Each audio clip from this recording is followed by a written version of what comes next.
Con un pie en la moneda, en TEDx, por supuesto, aquí estamos conversando con quienes están postulando a la presidencia de la República. Uno o una de nuestros entrevistados va a convertirse en el sucesor de Gabriel Boric el 11 de marzo del 2026. Hoy tengo el placer de conversar con ella, que la conozco hace muchos años por otras cosas de la vida, que ya se las vamos a contar.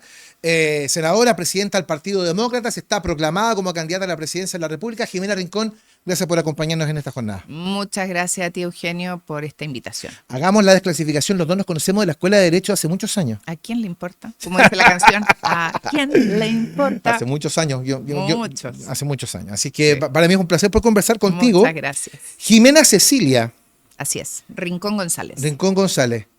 4 hermanos, eran 5. Somos 5. 5 hermanos. Sí. Tu papá era abogado. Mi padre era abogado, murió el enero del 2015. En el 2015. Y la mamá es Mi mamá profesora. Profesora. Profesora, pero la verdad es que ella es una emprendedora. Yo creo que mi madre, si hubiese estudiado hoy día, hubiese estudiado ingeniería comercial. Ingeniería comercial. Sí, de todas maneras. Oye. Seca para los negocios, para vender, para lo que le pongas a mi madre por delante vende. Típica familia de antes, familia con muchos hijos. Con muchos hijos, católica, de región. Sí. De Concepción, además. Sí, somos de Concepción, pero la historia de la familia es de Valparaíso, Maule, y finalmente se radica, mi papá y mi mamá se radican en Concepción porque mi abuelo paterno, que llegó de España con lo opuesto, con una mano por delante y otra por detrás, llegó a trabajar en una panadería en Valparaíso, como maestro panadero, y ahí conoció a la que sería su mujer, que era la ahijada de los dueños de la panadería. Ya mi abuelita era huérfana, huérfana, sí bien digo, se habían muerto sus papás. Y ahí la conoció mi abuelo, se enamoraron, él después se independizó, llegó a tener 2 panaderías en Valparaíso. Ah, empresario. Sí, de cero, de 000. Él, te juro que llegó literalmente con lo opuesto a Valparaíso. Él se vino de España arrancando de las milicias a África. Y él cruzó a Francia y se embarcó y llegó sin nada. Bueno, y conoció a mi abuela, se casaron, tuvieron 7 hijos. Mi padre es el menor de los 7 hermanos. Cuando mi padre nace, mi abuela Dolores muere. Le habían dejado restos de placenta, se infectó, qué sé yo, septicemia. Sí. Y a mi papá lo crió su hermana mayor, que tenía 18 años, mi tía Lola, que era como mi abuela. Y al poco tiempo, mi abuelo se le muere uno de sus hijos, se le quema la panadería y pesca a todos sus cabros chicos, bueno, desde la de 18 hasta este bebé, y se trasladan a Los Ángeles, en la región del Biobío. Se instala ahí instala otra panadería, se queda a cargo mi tío Alfredo, y ellos se van a Concepción. Y mi papá iba mucho a Los Ángeles, ahí conoció a la familia de mi tío Alfredo, que eran muy amigos de mi mamá, la tía Nena con mi mamá. Cuento corto, se conocieron y se casaron. Se radicaron en Santiago. Mi padre era en esa época abogado, fue uno de los que fundó Promoción Popular en el gobierno de Eduardo Frei Montalva, pero le cargó Santiago y nació mi hermano, y se fueron a Concepción y se radicaron. O sea, básicamente es Concepción porque Sí. a tu papá le cargó Santiago. Claro, y la familia de mi madre es maulina. Mi abuelita es de San Javier, era de San Javier. Mi abuelo llegó de España a Talca. Ahí se conocieron. Los dos eran vendedores de una, como si yo te dijera hoy día, no sé, pues Almacenes París, pero de Talca, que se llamaba la Casa Hojas. Y el dueño de la Casa Hojas, el señor Hojas, quería mucho a mi abuelo. Los dos vendedores de la tienda se casan y le piden permiso al señor Hojas para poder instalar un negocio en Los Ángeles que se llamara Casa Hojas. Y bueno, y ahí mi abuelo trajo a su hermano a España, y ahí se desarrolló, y por eso se conocen mis papás, pero se radican en Concepción. Mira, qué increíble. Y eso además explica la ligación que tienes con el Con Maule, por el Maule. cual eres Así es. senadora, ya vas en tu segundo periodo no consecutivo.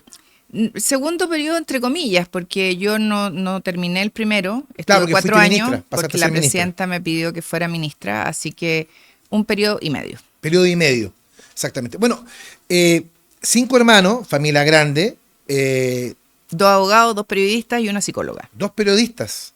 Aparte Así de es. Mónica, ¿quién más? Rodrigo, Rodrigo. que es el del medio y que es un emprendedor, tiene una revista que se llama Super Mascota y Medio Ambiente y él se dedica a ese ámbito, ama los animales, así que periodista también. Y la Mónica periodista, es además cientista político. La Paulina es psicóloga, doctora en psicología, vicerrectora de la Universidad de De la Concepción. Universidad de Conce, sí. Y bueno, Ricardo, abogado igual que yo. Sí. Oye, y salieron todos profesionales, todos cabezones, todos muy rigurosos, como el papá. El papá era así. El papá y la mamá, los ¿Sí? dos. Sí, los ¿Quién dos. era más súper- cariñoso entre tu padre y tu madre?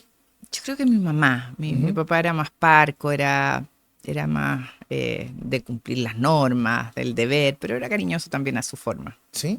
Sí. Sí, porque hay una cosa que si todo el mundo, yo cuando venía para acá decía, voy a entrevistar a Jimena Rincón, me decía, es que es tan seria la tele. Sí, es que pasa mucho, o sea, te cito, yo sé que eres buena para la talla, que eres muy divertida, eres andar dando abrazos, eres muy cariñosa, pero la tele es como, te asumes como la senadora Rincón, es porque son dos Porque personajes distintos. no, es el mismo personaje, pero claro, en la televisión a mí me entrevistan por mi trabajo, Ujú. por las leyes, por las iniciativas, por las luchas que damos, y no por lo divertida o lo hogareña o lo buena para la cocina o Eso, por el eres baile. buena para cocinar. Me Toda la gente que te encanta. conoce me dice, oye, la Jimena cocina muy bien y cuando te inviten a su casa a comer es el cielo. Me encanta cocinar. No, yo creo que no hay nada mejor, eso de venir probablemente por mi lado familiar, no hay nada más rico que regalonear a la familia y a los amigos Ajá. con la cocina. El plato que mejor te queda. Uf, el salmón, el filete, cuando lo puedo hacer. Aprendí a hacer un quiche de cebolla increíble. La verdad es que distintas cosas. Me encanta cocinar e inventar cosas, me fascina. La cocina es una de tus Es pasiones. una de mis pasiones. Lo hago poco porque no me queda mucho tiempo, pero me encanta. ¿Sí? Me encanta. Y otra pasión es andar a caballo o poder bailar. El cine me vuelve loca. Ujú. No soy de las que se sabe todos los artistas, todas las películas, no, pero Ya. me encanta el Ya, pero cine. una película que te haya marcado, por ejemplo. Marcado muchas, impactado las series, a mí me encantan, las Ujú. históricas, ¿Sí? me fascinan. Por ejemplo, la última serie que La he visto. última, Otomanos, véanla, buenísima. Creo que uno cuando se remonta a la historia se da cuenta que al final se repite, como decía Polibio, la historia es cíclica, avanza como una espiral, pero siempre las luchas del poder, de la economía, de la dominación se van repitiendo, con distintas tecnologías, por cierto. Y películas sí que recomiende, que se la recomiendo a todo el mundo para que la vea, Guerra sin reglas, véanla, buenísima, no sé si la has visto. No, no la he visto, no. Se basa además en hechos históricos y desclasificados de la biografía o de los libros y apuntes de Churchill. Y es cómo logra o qué hace que Estados Unidos pueda entrar en la Segunda Guerra Mundial. Se las recomiendo. ¿Viste Borgen? Vi Borgen. ¿Viste Borgen? Sí, no la he visto, no he visto todas las series posteriores, Ujú. algunos pedacitos sí, me encanta. Bueno, Borgen, para la gente que no la ha visto, Borgen es la historia de una mujer que se convierte en primera ministra de Dinamarca, pero que al ejercer el poder se le desarma la familia. Y fíjate que te quería preguntar porque tú vienes del mundo estás inserta en el mundo de la política desde muy chica. A los 14 años, tengo entendido, después estuviste muy involucrada en el tema del plebiscito del 88. Entonces, claro, la política del año 88 ejercida por mujeres era mínima, Sí. era muy mínima. Y generar la apertura de espacios para que las mujeres ejerzan liderazgo también ha sido una cosa compleja, ha sido bien difícil. Fíjate que yo el otro día miraba una encuesta que hizo la AMUCH el año 2020, donde el 45% de las encuestadas decía que la principal razón por la cual las mujeres no participan mayoritariamente en política no es por el cupo, es porque es incompatible la vida política con la vida familiar. Y yo te quiero preguntar si te da un poco eso, el síndrome Borgen, si te tocó atravesar ese desierto en algún momento y enfrentarte a una circunstancia como esa. No, mi matrimonio no terminó por el síndrome de Borgen y no voy a hablar de por qué. Uh-huh. Y creo que si fuera válida esa premisa, sería incompatible también para los hombres. Uh-huh. Yo creo que no. Yo creo que la política, igual que cualquier otra actividad, requiere de muchos equilibrios, demanda mucho tiempo y hay cosas obviamente que se ven afectadas, pero yo creo que aquí hay que ponerle mucho corazón a esto y mucha intensidad de las relaciones para que funcione. Hay tiempos largos en que uno no ve mucho a la familia porque es muy demandado. Por eso a mí me llama tanto la atención estas noticias de se fue en semana regional a no sé dónde. Bueno, muchas veces no tiene otro espacio para estar esa persona con la familia. No lo estoy justificando. Creo que lamentablemente no se entiende mucho el rol de los parlamentarios.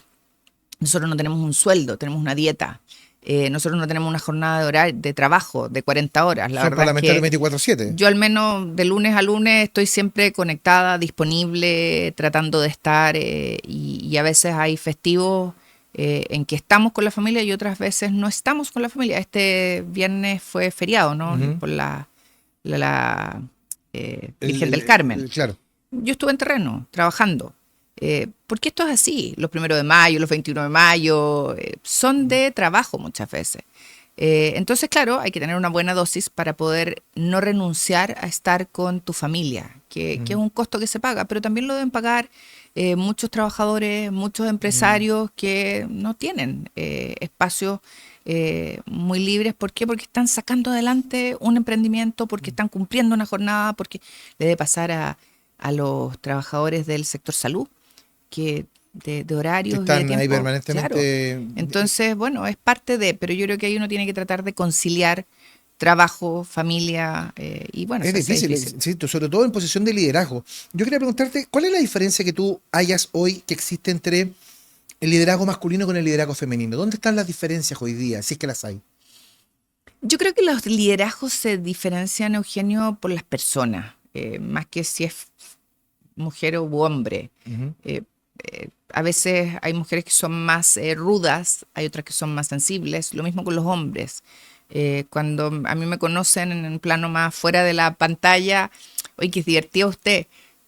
Yo creo que los liderazgos se aproximan según las personas y no según el género. Y a mí me interpretan más los liderazgos más empáticos que los autoritarios. O sea, más Merkel y menos Thatcher, quizás. Más Merkel y menos Thatcher, más Borgen. Más Birgitte Nibor, que es la protagonista. Exactamente, más ella, que es un liderazgo mucho más lineal, si se quiere, más horizontal que jerárquico. Y de piel, de poder ponerte en el lugar del otro para poder entenderlo.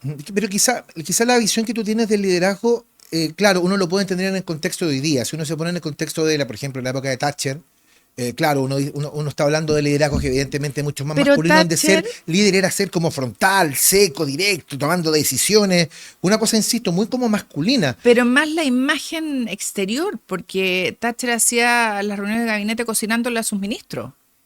O sea, era también bien atípica a lo que uno podría imaginar de un liderazgo masculino. No hubiese visto nunca un primer ministro convocando a su casa, en su cocina, con su gabinete. Churchill. Recuerda las innumerables biografías que uno ha leído de él. Y claro, los dos eran liderazgos bien duros desde el punto de vista de la toma de decisiones, pero se aproximaban de distinta manera a su círculo. Fíjate que, insisto, en el tema de los liderazgos es bien interesante porque aquí han pasado cosas bien interesantes. Yo te contaba que las mujeres han ido abriendo espacios largamente. Tú, entre otras cosas, fuiste la primera intendenta de Santiago. Así es. Que en el gobierno de la presidente Lagos, por decirlo. El presidente Lagos. Que me imagino fue todo un honor porque antes había gestado suceso. La superintendencia, yo fui la primera superintendenta también. Exacto. Entonces, se te da eso y ahí yo te pregunto, bueno, ser intendenta de la región metropolitana, hoy día gobernador, es una pega 24/7. Entonces, igual, el nivel de entrega es total y al momento de tener que entregarse, uno necesariamente posterga cosas. Absolutamente. Y además me tocó, siendo intendenta de Santiago, la campaña de la presidenta Bachelet. Y yo me acuerdo que me iba a 6, 7 de la tarde a mi domicilio, pescaba mi auto y me iba a hacer campaña para que ella ganara. Porque creo que además hay que ser muy cuidadoso con el uso de los recursos públicos. Y claro, primera mujer intendenta en un último año de gobierno, donde teníamos manifestaciones, donde me tocó, yo no sé si te acuerdas del grupo ANDA Chile. Sí, de deudores habitacionales. Sí, y me tocó esa vez que se subieron arriba de una pasarela en la Alameda unas de las dirigentes de ANDA Chile y quedó el caos y todo el mundo nervioso. ¿Qué hacemos? Me llamaron, yo era intendenta, y llamé a bomberos, le pregunté si tenían su super colchoneta, me dijeron que sí, le dije por favor la necesitamos, fue el GOPE, la desplegaron y ¿qué hacemos? ¿Qué hacemos? Le dije, tírenlas abajo, pero ¿cómo? Tírenlas abajo, pues si se nos caen, se pueden matar. Así que hay que sacarlas de ahí. Bueno, eso ocurrió, no le pasó nada a nadie y me llamó muy indignado bomberos, me dijeron, pero ¿cómo usted hizo eso con nuestro equipamiento? Y le dije, oiga, era la única manera de salvar la vida a esas personas. Y estaban muy indignados, pero había que tomar decisiones. O no sé si te acuerdas de esa mujer que trató de tirarse del piso del Ministerio de Justicia. Sí, eso bueno, a mí me tocó ir a sacarla y solo aceptó conversar conmigo, darme la mano a mí y bajar después de muchos intentos para sacarla de ahí. Y yo creo que al final uno ejerce el liderazgo con su propia particularidad. Y el liderazgo de Michelle Bachelet, ya que lo comentaste recién, Michelle Bachelet, la primera presidenta de Chile, la primera mujer. Yo recuerdo cuando ella gana se produce una cosa además muy especial, porque muchas mujeres caminando por la Alameda con la banda presidencial, era una reivindicación de las mujeres de Chile. ¿Dónde sitúas tú el liderazgo de Michelle Bachelet en esta búsqueda de encontrar si son liderazgos autoritarios, si son más empáticos? ¿Dónde encontrarías tú el liderazgo? Empática, 100%. La presidenta Bachelet tenía esa cosa que es indescriptible, ¿no? Que generaba cercanía solo con verla. Y yo creo que es algo que mantiene hasta el día de hoy. Yo creo que ese era el tipo de liderazgo. Escuchaba mucho y tomaba ella las decisiones. ¿Sí? Sí, completamente. Se puede ser líder con solo carisma, ¿no? No, no puede ser líder con solo carisma. Te lo pregunto por el actual presidente Qué mejor ejemplo que el actual, ¿no? Llegó con carisma y otras cosas a la moneda, pero no basta. No basta. No. ¿Qué le hace falta al presidente Boric en ese sentido? Preparación, entender su rol, escuchar. Él es una persona que no tiene experiencia en el mando, salvo haber sido parlamentario, no tiene más que eso. Y creo que lamentablemente le ha faltado entender que necesita más compañía. ¿Es distinto el liderazgo cuando se trata de un liderazgo ejecutivo? Estoy pensando como ser intendenta o eventualmente ser presidenta de la República, que tomar un liderazgo, por ejemplo, dentro de un partido político o dentro de o como parlamentaria. ¿Son liderazgos diferentes? Son distintos, el rol es distinto, pero uno al final se va formando, ¿no? En la vida. Yo partí muy joven en la cosa pública, primero como asesora legislativa en el Ministerio de Minería, como secretaria técnica en la negociación del Tratado Minero con Argentina, luego en un rol ejecutivo en la Fundación Prodemu, de ahí pasar a la superintendencia, organismo regulador, donde estuve 5 años, y de ahí a la intendencia, que era como un gobierno chiquitito, en miniatura, en la capital del país, y bueno, 2 veces parlamentaria, electa, 2 veces ministra. Yo creo que uno se va formando en el tiempo. Sigamos avanzando dentro de tu larga carrera en el mundo de la política, porque ya pasamos por la Suceso, pasamos por la intendencia, después eres ministra. Y eres ministra 2 veces, eres ministra secretaria general de la presidencia, que de alguna manera es el vínculo directo con los parlamentarios. Fuiste ministra del Trabajo y Previsión Social, que es un trabajo realmente muy complicado, me tocó estar ahí, sé lo duro que es. De esas experiencias que te tocó vivir como ministra, ¿cuáles son quizás los momentos más lindos que te quedaron del paso al ejercicio de un ministerio? Distintos, cosas íntimas y cosas laborales, ¿no? Desde el punto de vista laboral, haber sacado en ese año que estuve en el gobierno leyes bien importantes, el darle la posibilidad a los extranjeros chilenos, residentes en el extranjero, que pudieran votar en las elecciones nacionales con la reforma constitucional, que fue de las primeras que aprobamos en ese año. Es un bonito recuerdo porque no lo teníamos, porque hasta ese minuto nunca había sido posible y en las reuniones que me había tocado estar fuera de Chile era algo que la comunidad chilena te pedía. Así que ese es un bonito recuerdo. Y otras cosas como tolerancia cero a la conducción en estado de ebriedad, la ley Emilia, también es una iniciativa que tengo un grato recuerdo. Y de las últimas que me tocó como ministra SECPRES, la despenalización de la interrupción del embarazo en 3 causales, que me tocó redactarla junto con la ministra de la Mujer y de Salud, y que finalmente se convirtió en ley. Podría nombrarte muchas más. Como ministra del Trabajo, haber sacado adelante leyes como el hecho de que pudieran negociar colectivamente en una situación de mayor igualdad trabajadores y empleadores, con todas las adecuaciones que le hicimos para que no colapsara el sistema, también es algo que me hace sentirme tranquila. ¿Y por qué? Porque escuchamos a todos los actores. Cuando yo llegué, el proyecto era distinto a el que finalmente salió. El haberme enfrentado con la superintendenta de pensiones de la época por las fusiones truchas de 2 AFP también me hace sentir orgullosa y tranquila. ¿Por qué? Porque todo el mundo siempre me saca así como, usted fue directora de una AFP. Sí, de esa AFP que yo cuestioné. Y mi autonomía y mi independencia y el no transar mis principios es algo que me siento súper orgullosa. Para allá vamos, fíjate que yo en estas cosas de preparar las entrevistas siempre busco los cadáveres en el closet. Y tú eres una de las pocas personas que tiene bien poco, en verdad. Casi nada. Yo te diría que quizá ese reproche que tú acabas de mencionar, el hecho de que haya sido directora de AFP en algún momento, después de haber sido la superintendenta de Seguridad Social. Que nada tiene que ver con las AFP. Exactamente, pero se te cuestionó en algún momento de, no sé si validar la industria quizá por una parte, de a lo mejor alguna incompatibilidad respecto del lobby. Siempre se te apunta con eso. Y yo siempre escucho esa respuesta. Pero siempre te lo sacan encima como una cosa permanente. Es un poco desgastante eso. Fíjate que a esta altura, Eugenio, no, porque yo fui superintendente de Seguridad Social, que no fiscalizaba las AFP. La norma además te establece una inhabilidad durante un año. Yo había pasado más de un año ya desde que no era superintendenta de Seguridad Social, que nada tenía que ver con este tema. Segundo, fui directora en calidad de autónoma e independiente, que no tenía ni un vínculo con la industria. Y tercero, cuando me tocó demostrar mi independencia y mi autonomía con quien yo había tenido algún vínculo, la demostré con creces.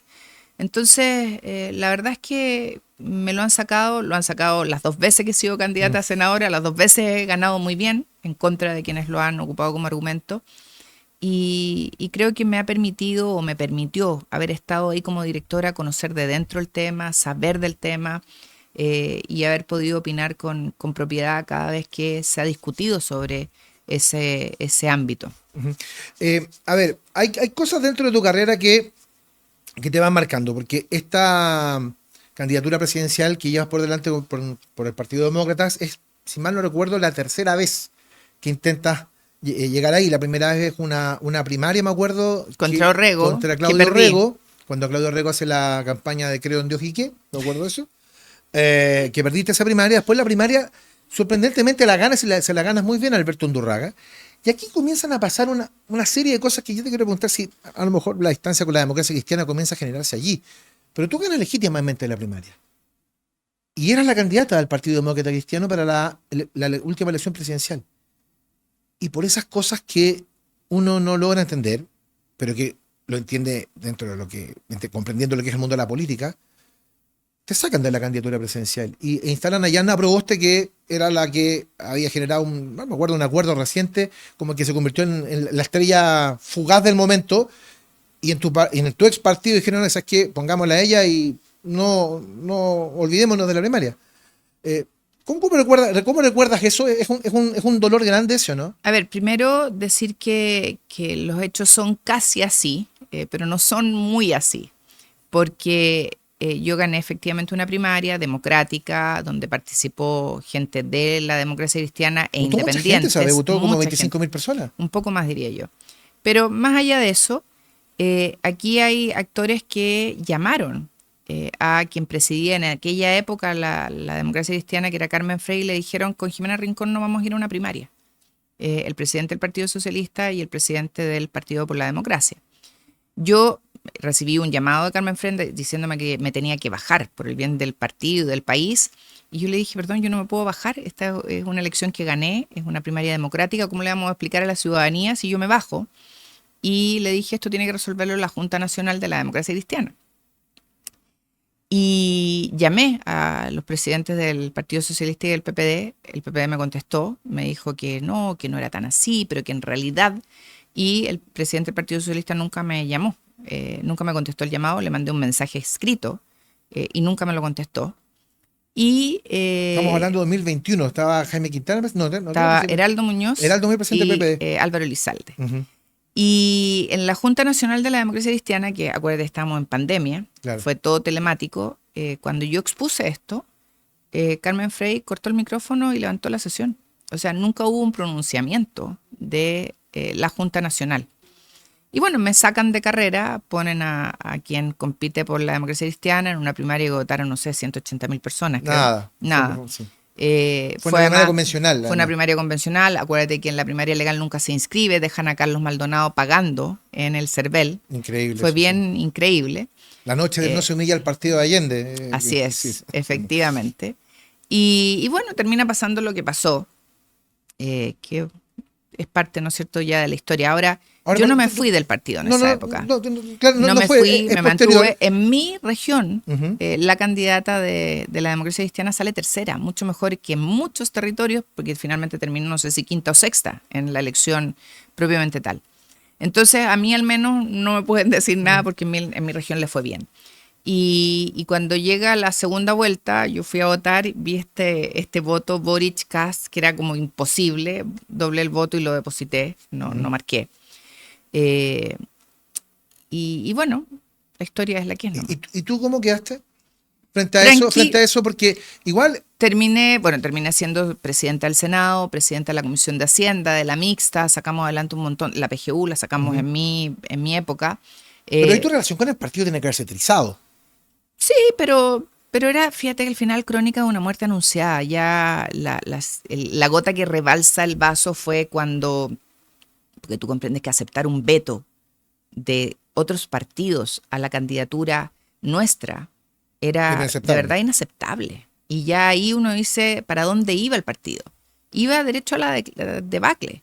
Y luego viene el proceso plebiscitario. Y cuando la Democracia Cristiana toma la decisión de votar a prueba. Votar a prueba, sin discutirlo, sin socializarlo, sin estudiar. Y dije, yo aquí no puedo estar. Y sin quererlo me transformé en el rostro del rechazo, que ganó casi con el 63% de la aprobación. Y ahí yo dije, ya, eso fue la gota final. Dije, yo no puedo estar aquí. Lo conversamos con mi colega Matías Walker y tomamos la decisión de irnos de la Democracia Cristiana. Después nos echaron igual. Claro. Y formamos Demócratas, que nos tiene muy, muy contentos a todos. Sí, fíjate que ese periodo también es un periodo bien complejo, más allá de, bueno, hay un estupendo libro, un gran autor que habla sobre eso. Muy bueno, lo recomiendo. Es el gran alivio que me tocó escribirlo, donde, a ver, básicamente el libro se centra en tres grandes momentos. Básicamente es Bernardo Fontaine con la portada de las últimas noticias sobre el tema del dominio sobre las pensiones. Que, en fondo, con mi plata no. Con mi plata no, básicamente, que ese es un hito muy importante.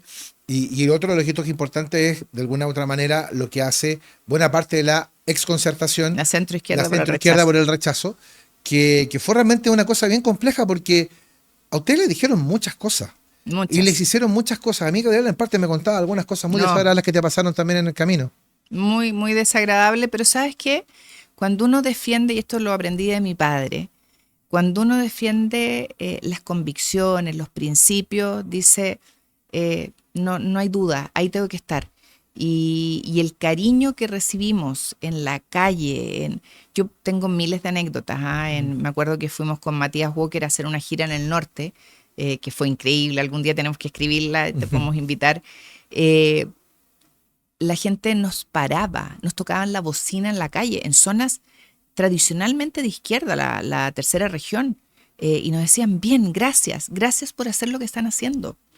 Y eso te ratificaba en lo que debía ser el camino.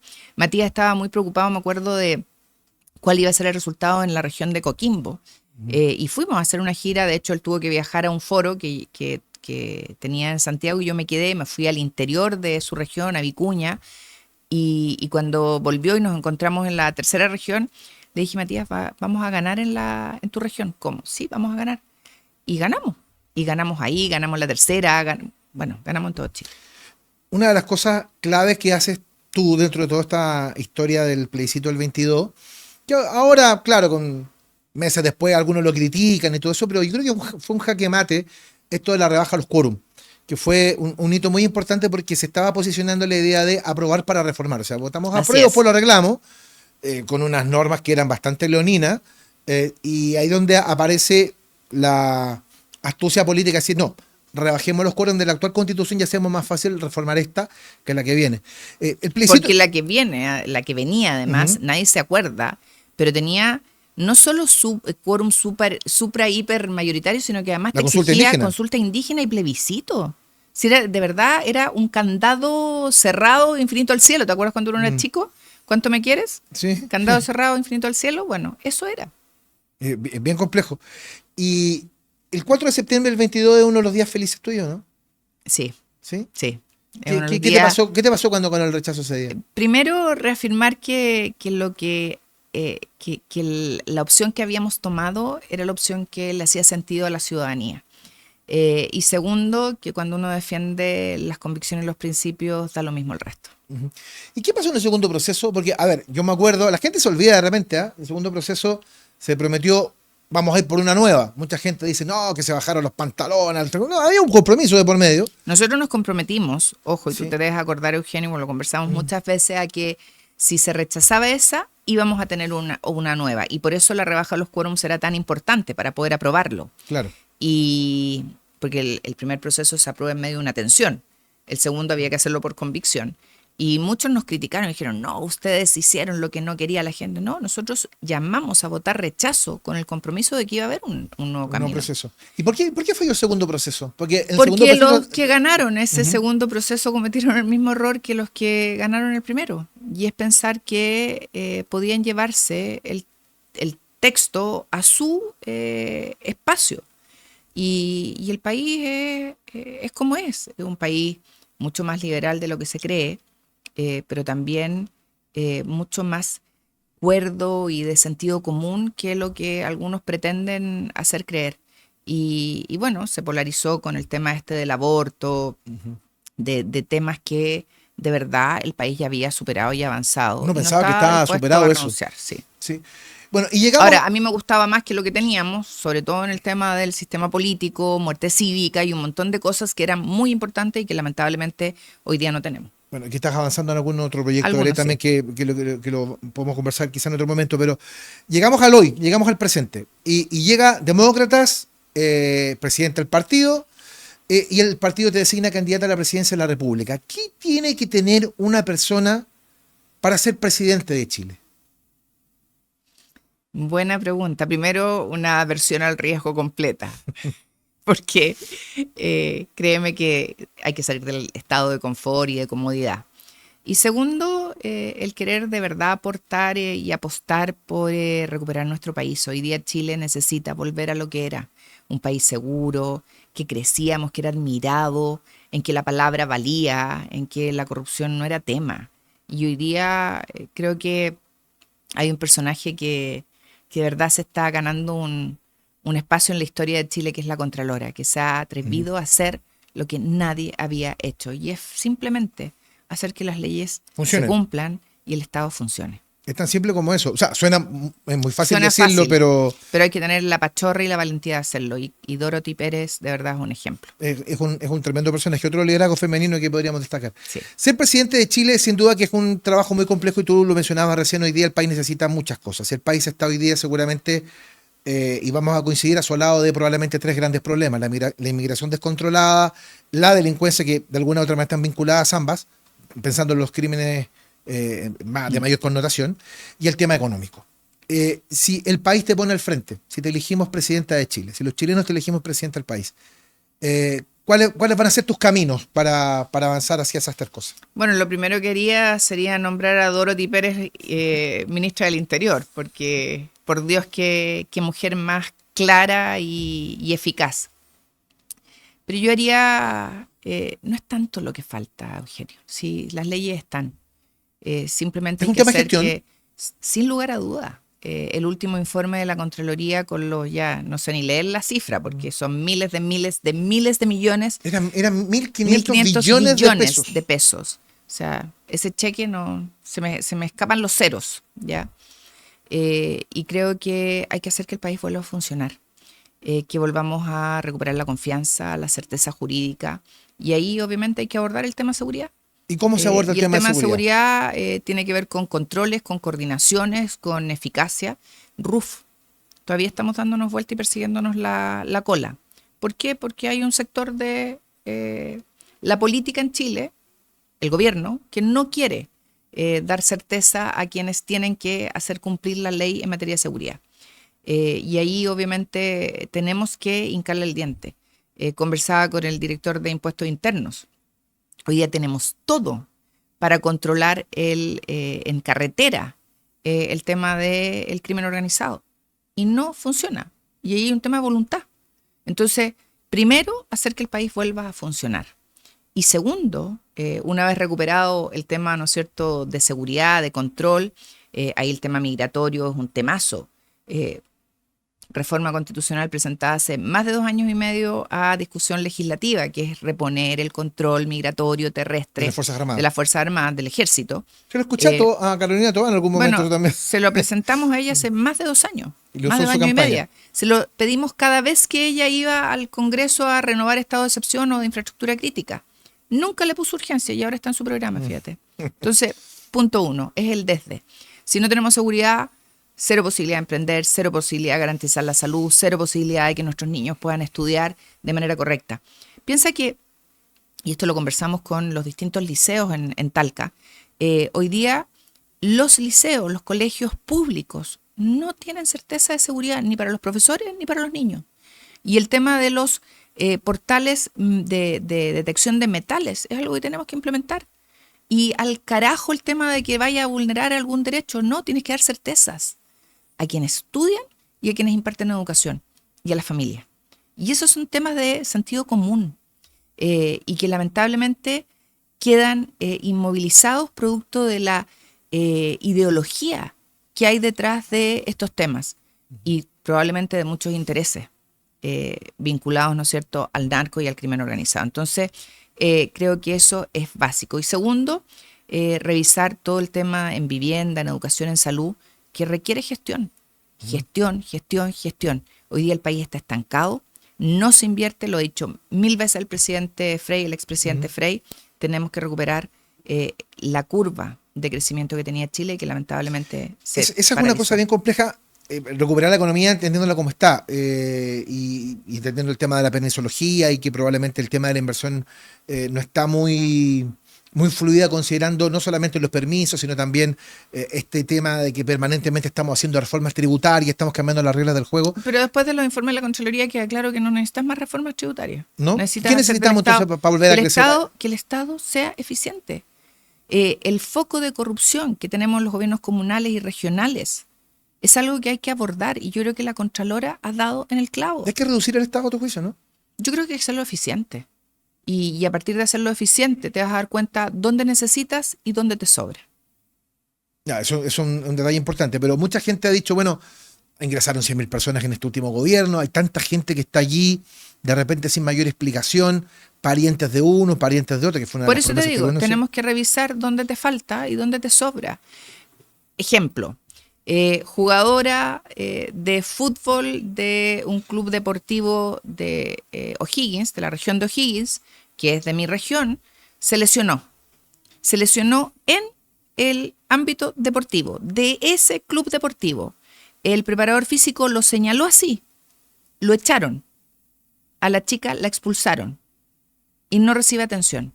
¿Por qué esto tiene que llegar a una senadora de la República para poder demandar que las cosas funcionen? Ellos deberían tener un seguro que está pagado, ¿no es cierto? Usted que es hombre del deporte. Bueno, tú sabes que obligan a los papás a pagar ese seguro. Y ella no lo tenía. Y además si lo tuviera no importa porque la echaron. Y le dijeron que no era lesión deportiva. Tuve que llamar al presidente de la NFP. Y le dije, mira, esto está pasando. Me pidió los antecedentes, se los voy a mandar. Y le dije, tú sabes que yo esto no lo voy a soltar. Y me voy a aliar con mi colega Matías Walker, que ha estado detrás de todo el tema de la separación, ¿no es cierto? De la federación con la NFP. De la federación. O sea, no puede ser que aquí tengamos que meternos a un tema que tiene que funcionar por que existe la norma y no porque estemos fiscalizándolos, que yo no tengo facultad de fiscalizadora, ¿Y por qué no estamos cumpliendo la norma? Este país siempre se caracterizó por ser un país ordenado. Porque se ha metido la pillería, como esa cosa típica del chileno. No. Pero antes siempre tuvimos eso. ¿Se incrementó? Yo creo que se ha incrementado, ¿Sí? Lamentablemente. Lamentablemente se ha incrementado. Saltarnos la fila, no pagar el transporte, hacer, ¿no es cierto?, la cimarra. Desde chiquitito. Yo no sé si has visto todos esos videos que te llegan del Japón, en donde a los niños desde chiquititos les enseñan a colaborar, cumplir la norma, como hacer limpiar los las estadios, tareas, después los partidos etcétera. también, sí. Y no solo ahí, en otras partes. Yo estuve viviendo 2 meses en Sudáfrica y allá tú ibas a los conciertos el viernes, el sábado, el domingo y llegaban a los conciertos en los parques y cuando te ibas habían todos hecho picnic, se habían tomado una cervecita o un vasito de vino y quedaban más limpios que cuando llegaron. Uh-huh. Si los chilenos te elegimos presidenta, ¿con quién vas a gobernar? Con todos aquellos que les importe la ciudadanía, cumplir y sacar adelante el país. ¿Importa si votaron apruebo o rechazo? Buena pregunta. Va a quedar en el ámbito, ¿no es cierto?, de cada uno al interior. No vamos a saberlo respecto de todos, pero obviamente que importa. ¿Y te importa? Es decir, siempre me uno importa. podría intuir que a lo mejor vas a mirar más a Chile Vamos como colaborador de tu gobierno si es que llegas a ganar la elección. Sin lugar a duda, y a muchos de la centroizquierda por el rechazo, porque son personas que son parte de esa profunda convicción de lo que importa en Chile. ¿Y por qué se ha polarizado tanto esta elección? ¿Por qué estamos repitiendo ese voto que miraste y dijiste que mejor lo dejo como porque me lo yo creo pasaron? que lo que hemos vivido en estos años en Chile nos ha enseñado que por Dios que importa quién gobierne, por Dios que importa qué cosas son las que defendemos. Y por eso esta primaria, que es voluntaria, absolutamente voluntaria de la izquierda, no nos convoca. Porque ninguno de esos personajes es heredero de la mejor época del país, que fue la época de la Concertación. Es un tema, insisto, bien importante el saber con quién se gobierna, porque obviamente todo está muy líquido. Una de las cosas que... Gaseoso, digo yo. No da ni pa' líquido. Sí, una de las tantas críticas que te tiran de repente encima de la mesa es que te pasaste a la derecha. Sí. Cuando yo estaba en la democracia cristiana me acusaban desde la derecha de que yo era comunista. Mira, nunca he dejado de defender, Eugenio, las cosas en las que creo. Para mí, los trabajadores, los emprendedores, cumplir la ley, el Estado de Derecho, la seguridad, la certeza jurídica, son cosas que voy a defender siempre. Y si hoy día haberme opuesto a un texto de extrema izquierda que nos llevaba al abismo, que no reconocía nuestra historia democrática, es ser de derecha, bueno, asumo el mote, pero sigo siendo la misma Jimena Rincón, que defiende con la misma pasión y la misma convicción las ideas por las que entró a la política.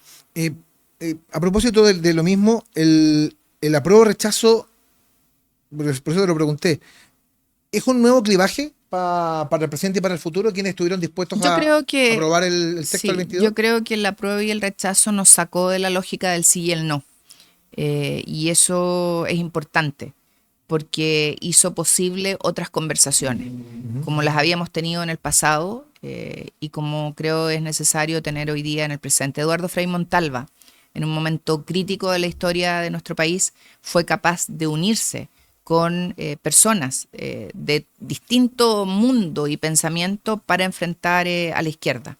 Y hoy día nosotros hemos hecho eso y lo vamos a seguir haciendo pensando en el país. Una cosa que quiero preguntarte a propósito del ejercicio del poder y a propósito de las cosas que me mencionaste, porque me hablaste de cosas que son bien importantes para la gente, el tema económico, el tema de la seguridad. Tú hablas aquí que hay un tema de gestión de por medio. Completamente. Pero fíjate que hay una cosa que lo esbozaste en un comienzo y que viene que nos queda poco tiempo para tocar esto, pero es unas cosas que a mí me fascina y me inquieta. Porque la democracia liberal tiene mecanismos que son lentos. La democracia liberal es lenta para los juicios, se demoran mucho los juicios. La democracia liberal es, porque tiene que haber obviamente debido proceso. La democracia liberal es lenta para la formación de las leyes y la democracia liberal es lenta para la ejecución. Y estamos frente a un sistema que de por sí es lento, enfrentado a la urgencia de la gente. Porque hoy día tú puedes perfectamente ir a un lugar y decir, oh, ¿sabes qué? Miran, si nosotros hacemos esto, podemos poner un proyecto de ley o avanzar tal cosa, y dices, mire, ¿sabe qué, senadora? Yo quiero que se acabe el problema hoy día. Y te estás enfrentando a eso y una sociedad cada vez que busca la inmediatez con más persistencia. Entonces, lo que uno ve y analiza frente a esto es que sabes que en algún momento va a pasar que la democracia liberal no te va a dar. No te va a dar y que la gente va a empezar a mirar otras cosas. Entonces, ¿qué se puede hacer para que la democracia liberal sea más eficiente a propósito de eficiencia que estábamos hablando? Es que, ¿sabes lo que pasa, Eugenio? Yo creo que lamentablemente la política, para responder a las demandas de la ciudadanía, siempre pone encima de la mesa la necesidad de una reforma legal. Y eso no es así. Hay muchas cosas que podemos hacer con los instrumentos que tenemos hoy día. El tema es que tienes que ocuparlos y tienes que tener el coraje y la valentía de ocuparlos. Y vuelvo al mismo ejemplo que nos ha acompañado este programa. Dorothy Pérez, Contraloría General de la República. Miles de millones que no estaban llegando donde tenían que llegar. ¿Por qué? Por uso, abuso de recursos públicos. No necesitó ninguna ley. Y yo creo que hay que tener el coraje y la valentía de usar las herramientas que hoy día te da el Estado.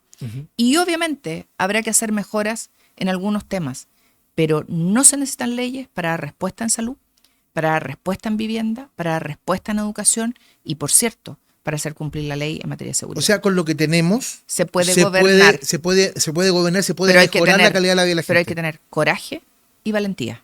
Yo he sido superintendenta de Seguridad Social en una institución de años de existencia, tan antigua como la Contraloría o el Banco Central, o la Superintendencia de Bancos en su época. Y cuando llegué, las causas se demoraban 4 años en un edificio que tenía una infraestructura muy deteriorada. La transformamos con los mismos recursos, fiscalizamos como no se había hecho nunca a los organismos que teníamos que fiscalizar, creamos el Registro Nacional de Licencias Médicas, se dieron los primeros pasos para la licencia médica electrónica y la demora de respuesta de la solicitud de la superintendencia bajó a 6 meses, sin otras leyes, sin otro presupuesto. Cuando uno quiere, siempre puede. Me quedan 3 minutos. Si eres presidente de la República, ¿está preparada la familia? Siempre está preparada. Siempre está preparada. Pero créeme que hoy día lo que Demócratas busca es que el país recupere su seguridad, recupere la forma de hacer bien las cosas y tengamos demócratas para rato y un gran parlamento. ¿Te imaginas a Cris Cafati saliendo ahí del balcón de la Moneda ahí con los hijos, Lo los único nietos? que me imagino es que tengamos un país que le dé respuesta a Chile. Y nunca Demócratas va a poner en riesgo aquello. Sí, eso ha quedado en evidencia en virtud de, como te digo, las cosas que hemos conversado.